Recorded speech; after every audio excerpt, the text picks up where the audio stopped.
Brock Otten joins as we look at 3 WHL players that the Sharks should be interested in at the end of the first round, beginning of the second round.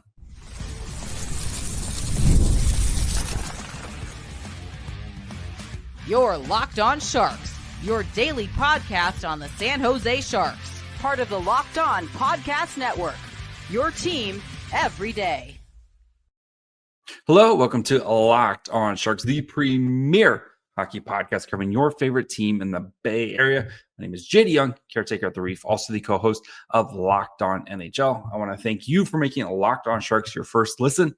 Proudly part of the Locked On Network. We cover your team every day. If you want to be an everydayer, all you have to do is just follow wherever you get podcasts, or you can watch on YouTube as well. And Brock Otten from McKeen's Hockey joins today, where we discuss 3 players that the Sharks could be interested in if they're potentially there. So we talk about Kashawn Aitcheson, Henry Brzustewicz, and Jack Nesbitt, all from the OHL, and kind of just draft profile all these guys. So without further ado, let's get started. And now we bring on the director of scouting for McKeen's Hockey, Brock Otten. Brock, I know you're busy ranking 700 people, myself included in the rankings at 701, but you've taken some time out to talk about 3 players today. So first, how's it going, buddy? It's going. There's light at the end of the tunnel for this draft season, and that's always exciting for the people who are in the role that I am. And then you get 48 hours, and you got to start on the 2026 draft. I want that 2026 mock on my desk by Monday, Monday, June 30th. Yeah, you pretty much have like a month, maybe 3 weeks before the Holinka camps, and then you do it all again. All right, we're going to be talking about, we're going to start actually on the blue line today. We're going to be talking about one very interesting player who may be out of the Sharks' range, but I want to cover him because we never thought Igor Chernyshov would be there with the Sharks begin the second. But we're going to be starting with Kashawn Aitcheson, 6'2", 198-pound defenseman, left-handed, playing with the Barrie Colts, 64 games this year, 26 goals, 33 assists, and 166 shots on goal. And I ask, what makes Aitcheson such an intriguing player? Yeah, he's a throwback, right? Like he's a defender that plays mean, has a big shot, maybe average in terms of skill, but the IQ is solid. There's just a really solid foundation of a defender that you can kind of project as, for lack of a better term, a playoff warrior, right? Like the types of guys that teams are looking for in the playoffs these days. You know, you look at teams heading into the playoffs or on the deadline, they're acquiring guys like Chris Tanev, right? To be that kind of player. And that's sort of what Aitcheson projects as. And that's why he's somebody that I personally expect to end up going even in like the top 15 or 16. I don't think he's there past that. But like you said, stranger things have happened. You acquire picks, players fall.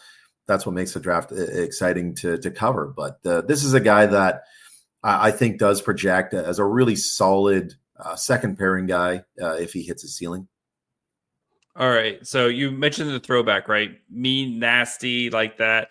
Carter Yakimchuk kind of from last year, but maybe not as skilled as Yakimchuk. Is that a kind of a fair kind of comp for him?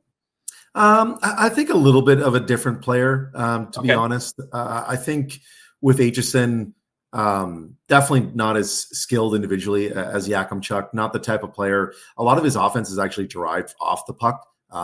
Really good offensive awareness, especially in the O-zone. Likes to slide down, support the cycle, gets himself into the slot, has a big point shot. So he's not creating in the way that Yakimchuk does, lugging the puck up ice, making skilled plays from the outside, getting to the middle. Aitcheson is more, like I said, off puck activation, being that sort of like third, fourth man in, getting his point shots through. Will that translate to the NHL level? I think it can. I think that there is definitely a place for him to be maybe even a secondary power play option. I'm not going to call him a quarterback per se, more of like a trigger man.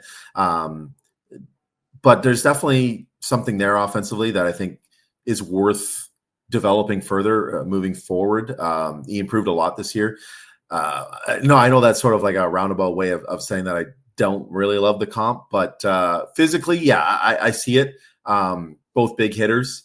I think Aitcheson definitely is a little bit sturdier defensively, better shot blocker. I think maybe projection wise, maybe I guess they are similar defensively, like the way that you hope that Yakimchuk can continue to evolve, in his own end and use sort of his physical gifts to the best of his ability. Whereas Aitcheson is kind of already there. You kind of hope that the nastiness translates to being a little bit harder in the net front and maybe being a little more consistent in those 50-50 battles. But overall, that's kind of nitpicking.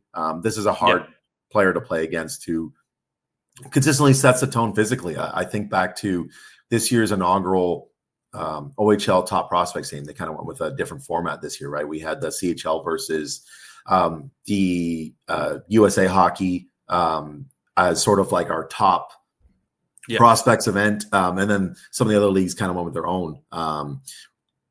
In the first 5 minutes of that game, we were all chatting up in the press box, what are we going to get today? Like, are we getting at it more of like an exhibition style game? With an event that hasn't happened before, you never know what you're going to get. And Aitcheson absolutely laid out Michael Misa. And it set the tone physically for the rest of that game. We had, I think, 3 or 4 fights, some huge hits. And that's sort of, where the value in Aitcheson lies, is he's that tone setter physically. He's somebody that, his energy is infectious in the defensive end, and players want to go through a wall just like he does.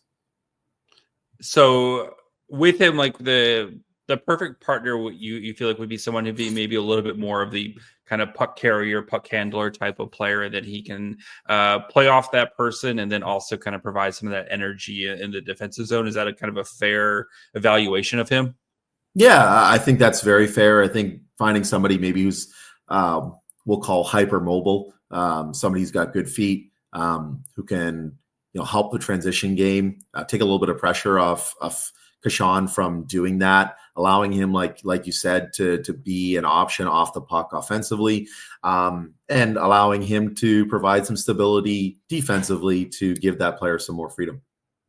Luca Cagnoni, come on down, buddy. So over his next couple of years, or he's going to be in the juniors, and is not expected to, I don't think, to make the NHL right away. What would you like to see him work on the most for his development next couple of seasons? Yeah, for him, it's like I said. I think finding a way to be a little bit more consistent in his defensive reads and knowing when to be physical, when to be a little less aggressive in terms of chasing the play. You like that aggressiveness at times, but he's got to pick his spots a little bit better. Sometimes he gets taken out of the play. I want to see him be a little bit harder to play against through the middle of the ice.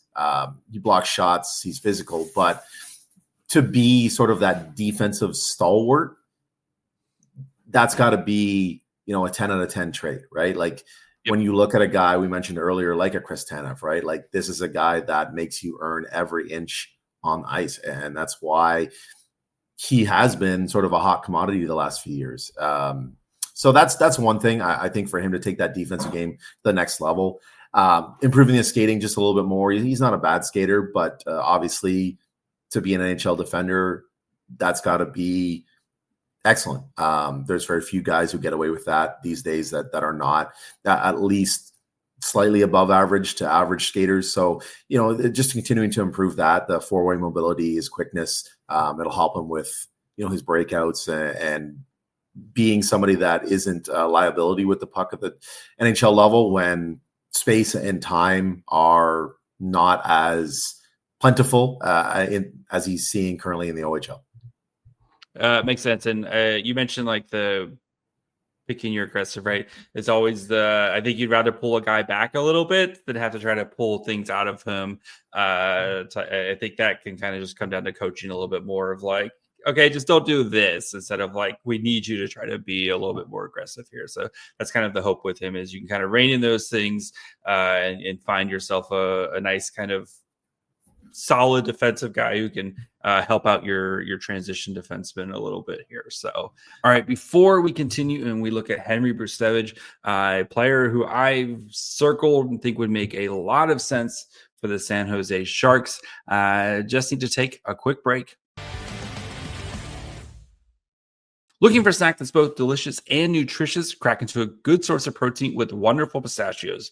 Wonderful Pistachios is one of the highest protein nuts. Each 1 ounce serving has 6 grams of protein, giving you over 10% of your daily value. Plus, they're packed with fiber and better for you unsaturated fats to help keep you feeling fuller, longer. Personally, I like the in-shell variety. I like hearing that little crack open. It's like snack meditation, just the plain salt version for me. But if you like the no-shell variety, that's great for you. I'm not going to shell shame you. They have plenty of different flavors. I like throwing a bag in my my desk at work because, again, right around like 2:30, get that snacky feeling. They'll get you covered until dinner time. So get snacking, get cracking with the snack that packs a protein punch. Visit wonderfulpistachios.com to learn more. All right, we're going to be talking about next a guy who a lot of Sharks fans have probably watched a bunch as he's been Sam Dickinson's partner. So Henry Brzustewicz, 6'1", 194-pound right-handed defenseman, playing, of course, with London in the OHL.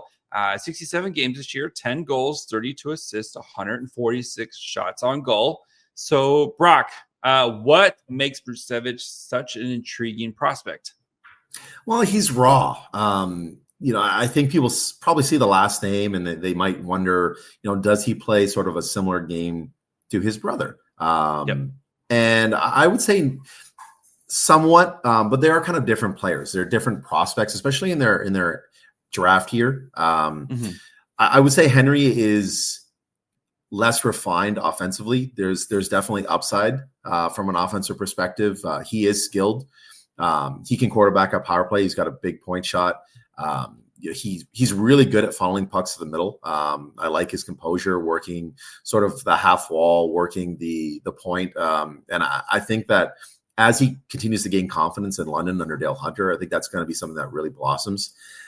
Defensively, he plays mean. He's mobile. He's got great four-way mobility. So there is upside there for him to be a really, really strong rush defender, especially. The big question is sort of the IQ, right?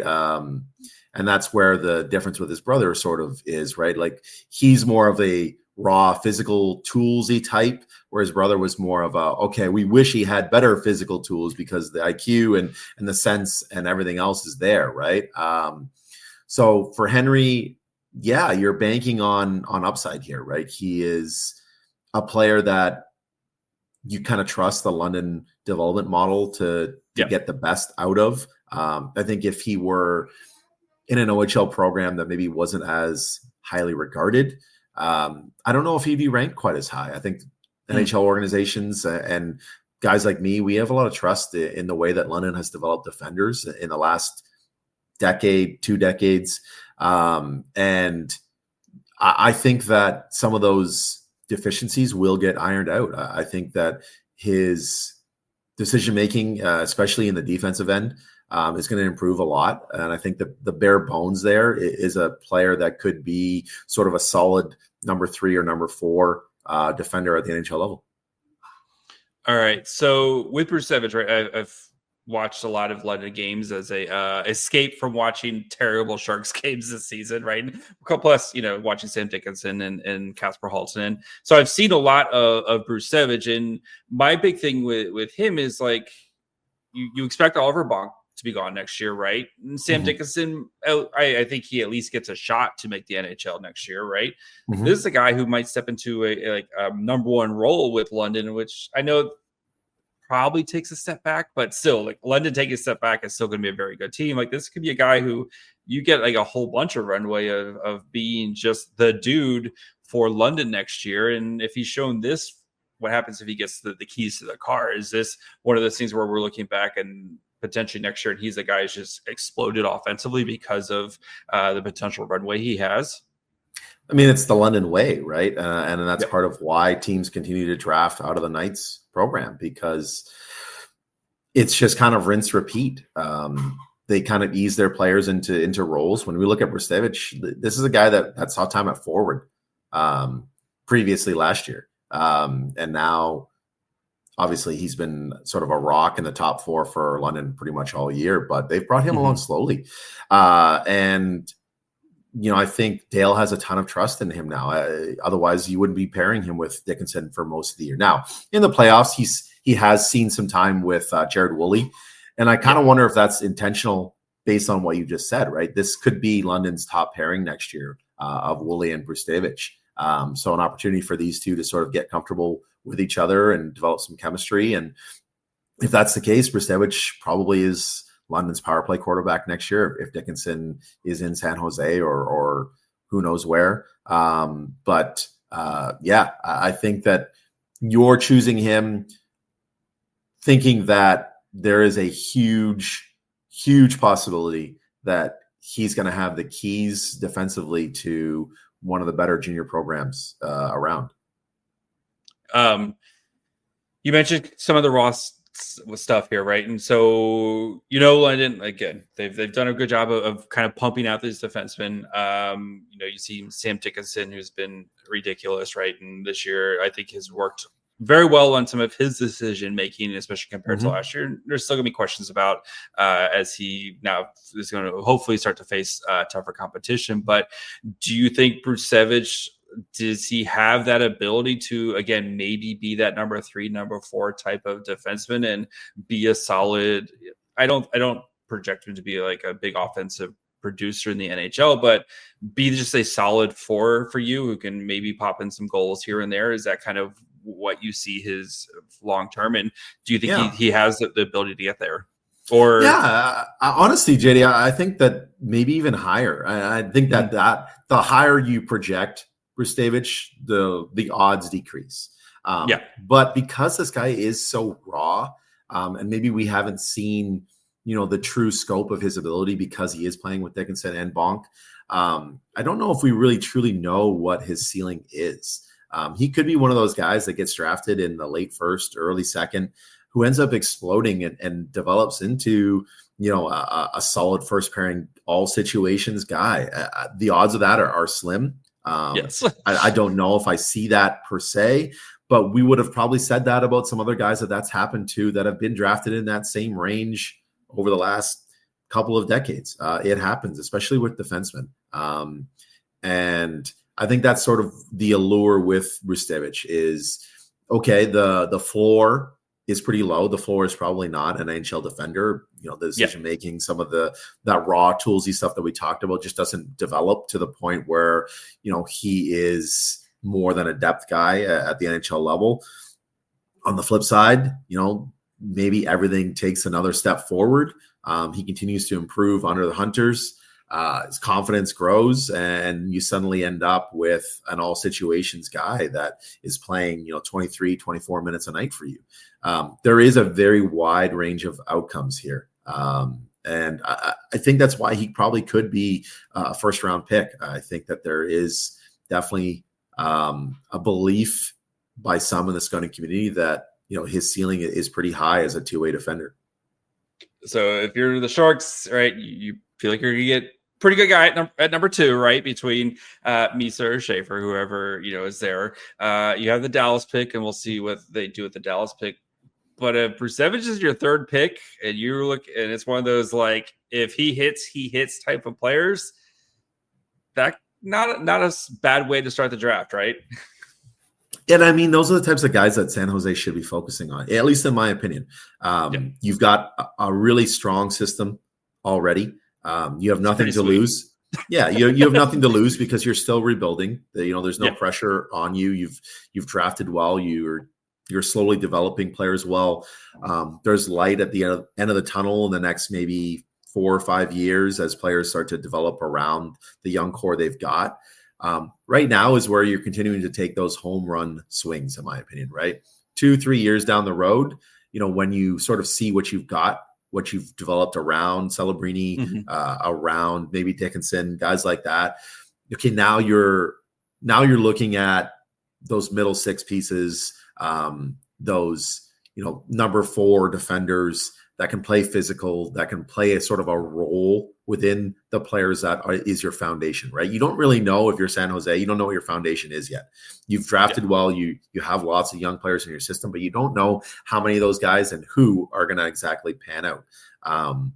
Then I think you can kind of draft a little bit safer than maybe right now. I think any team that is in a position like San Jose, Chicago is another one. I think you've got to sort of shoot for the stars. Yeah, shoot for the stars. You got to really take those swings because you want to try to accumulate as many high potential, high upside prospects as you can, because that's going to fuel your rebuild. It's going to fuel your depth, because then you can turn some of those into, trade pieces if need be, right? But the last thing you want to do is start just settling for safer prospects. I think if you're closer to the playoffs or you're a playoff team, that's when you're kind of looking at those guys, because for cap reasons, they make sense, right? Like this is a guy is going to be able to slot in on your third line in 3 years or 4 years. They're going to be able to play a specific role for you, and they're going to help you maintain that, playoff drive. San Jose, you don't have to worry about that yet. So, all right, before we finish up with Jack Nesbitt and look at why he's been flying up the rankings, just need to take a quick break.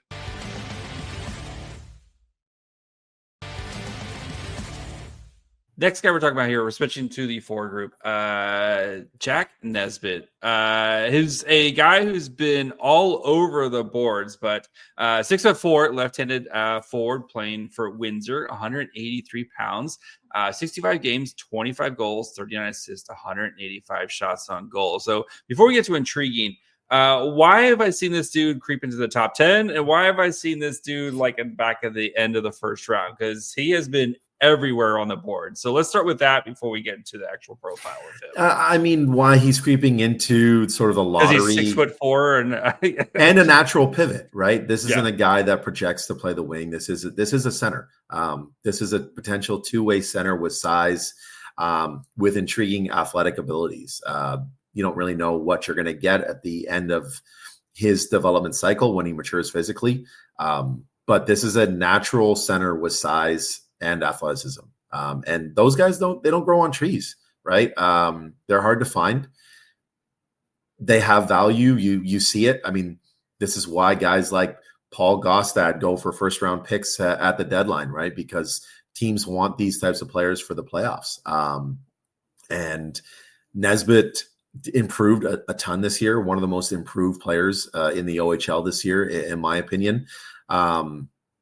I think he's still got a ways to go. I think he's still trying to sort of figure out an identity per se. And we'll kind of get into that, I'm sure. But why he's kind of creeping up there? Well, again, size down the middle with physical tools and skill. GM. Yeah, that's it, man, for sure. And then why there's that sort of massive variability with his ranking? Well, I think there are people who don't believe that he has significant upside, that, he's more of like a bottom 6 guy without a ton of offensive upside at the pro level.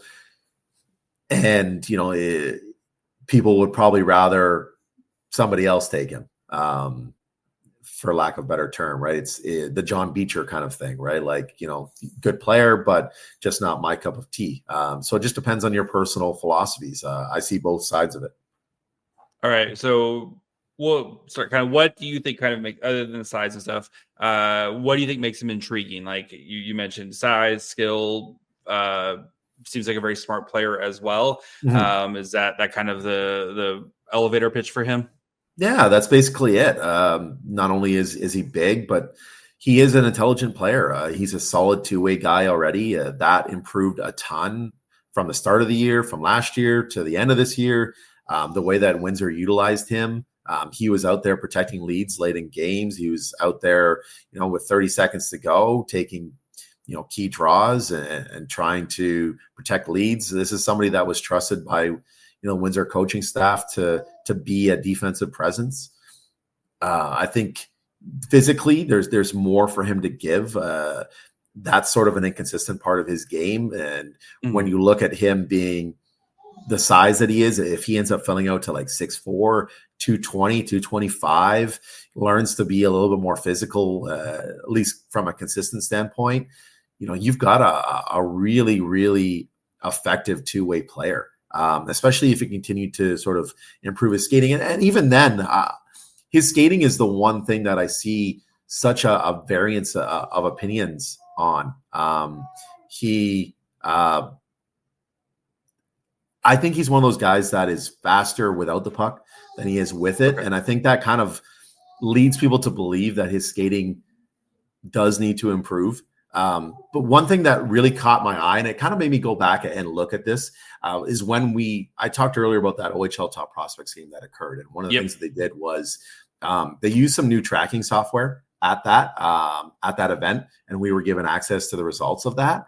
And Nesbitt actually had among the highest speed bursts and sustained speed of any player at that event. And there's some great skaters that played at that event. And it was kind of like, okay, like I think maybe we sort of need to reevaluate, how we view Nesbitt skating. And I kind of went back and looked at some things. And yeah, like when he is on the forecheck and when he's on the back check, when he's hounding pucks, he's pretty quick. He's very deceptively quick, even. When he's with the puck, that's when that pace sort of decreases a little bit. So it'll be interesting to see, like, is that something that can be improved upon? Is he going to be one of those guys where, there's a variance of opinion on his skating, and then 2 years from now, we're seeing it as a strength because certain components of that have improved drastically? I think that there is a lot of potential for him to improve there. So yeah, you've got a big guy who, in my opinion, sort of skates well. And there's a lot of different parts to his game that I think sort of make him a valuable piece, potentially anyway. Where do you kind of see him fitting in for a team, right? Especially like the Sharks. You have Celebrinius, unquestioned, I think pretty much unquestioned 1C for the foreseeable future, right? Will Smith, who we'll see if he's a 2C or not, and they're going to try him at 2C, and potentially Michael Misa could be in the mix. Is he just like a really awesome 3C for a team, or is he more like a 2C? Like, where do you kind of see him fitting in for a team? Yeah, I think teams that draft Nesbitt fairly high are going to sort of envision him as like an Adam Lowry kind of player.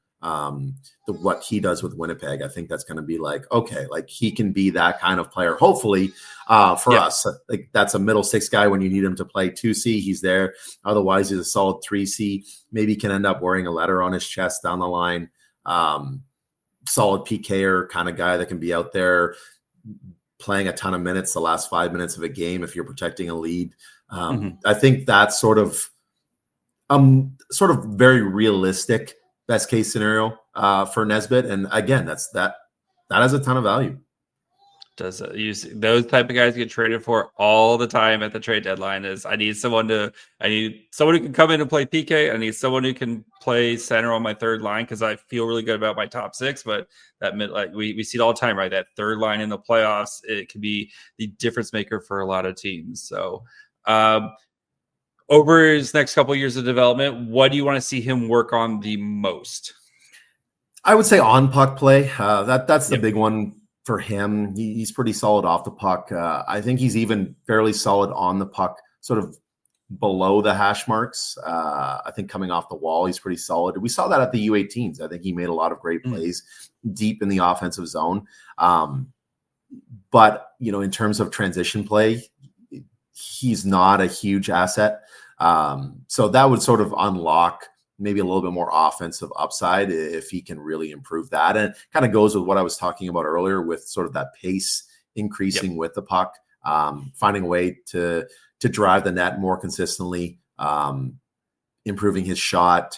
I think just overall becoming a more consistent offensive weapon would do wonders for him and his upside. And the other part is just kind of filling out physically and improving the consistency of his physical game. It's there. A lot of these bigger guys at the junior level, that's something they struggle with. And a lot of that honestly probably comes from conditioning, right? It takes a lot. You have to be incredibly well conditioned to be sort of a power forward because you're trying to play both ends. You're trying to bring it physically. that takes a lot out of you. So that's something that tends to sort of click later on in a player's junior career for these bigger guys. It's honest. It's a very common concern with draft eligible players that play like Nesbitt does. Some of them end up figuring it out, others don't, and sort of that's the issue with scouting. We don't have that crystal ball, right? If we get one, I think it'd make it a lot easier to do this job. Yeah, like the Back to the Future style sports almanac. Yeah, just like, just draft this guy. He's gonna be and trade him right now this year. So, like almost the conditioning thing. It reminds me of Kasper Halttunen with the Sharks, right? And that's something they've preached to him, like especially as kind of a bigger guy, and his role, right, is going to be forecheck and play a little bit more physical game. I think we're starting to see that with Halton a little bit here. So, Brock, thank you so much for your time. I know you have a bajillion people to rank here really soon, including your favorite podcast to come on. I'm hoping we crack the top 10 at Locked On Sharks. But where can the people find you, buddy? Yeah, so on X at Brock Otten, McKeansHockey.com. We're going to have our draft guide released in the next, hopefully, 3 weeks. Try to aim for sort of the second week of June. Might be a little bit later, but that's always a big undertaking. And we always get amazing feedback on our draft guide, so you can expect that coming soon, as well as our final rankings release. I think somebody should be bold and just do the draft guide after the draft, because then you're not wrong. You're just perfectly ranked. This is how they came out. There's more pressure on it that way, that's for sure. Because, I mean, you could still have your favorites and say, hey, this guy was a reach, this guy, wasn't. Because then you can compare yourself to the NHL like scouting staffs, and you can either be extremely humbled or, you look like a genius 5 years down the line. One day. I'll put up my final ranking after the draft and just copy the draft order. 3 years after the draft. 5 years, right? You have to wait 5 years after the draft. So, yeah, that's when your final ranking comes out. My 2020 draft ranking is coming out really soon. So yeah. Very, very looking very forward to it. So, all right, Brock, we'll talk again soon, buddy. Thanks. Yeah, thanks, Shitty.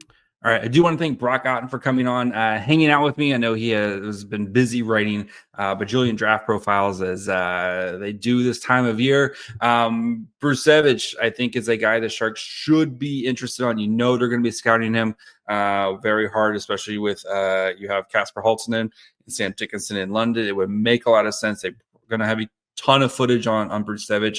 I would be really interested with getting him in-house. And I know he's very high. He's very much a swing, right? High ceiling, a very low floor. But if he's your third pick in the draft, or even your second, and you're coming away with Michael Misa / Matthew Schaefer and Brzustewicz, I would be really interested in doing that, because I think he is a type of player that you could potentially invest in.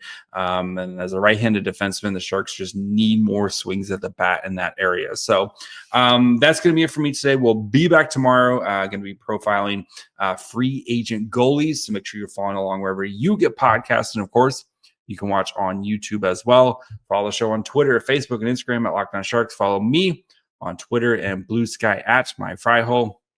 Until tomorrow, bye, friends.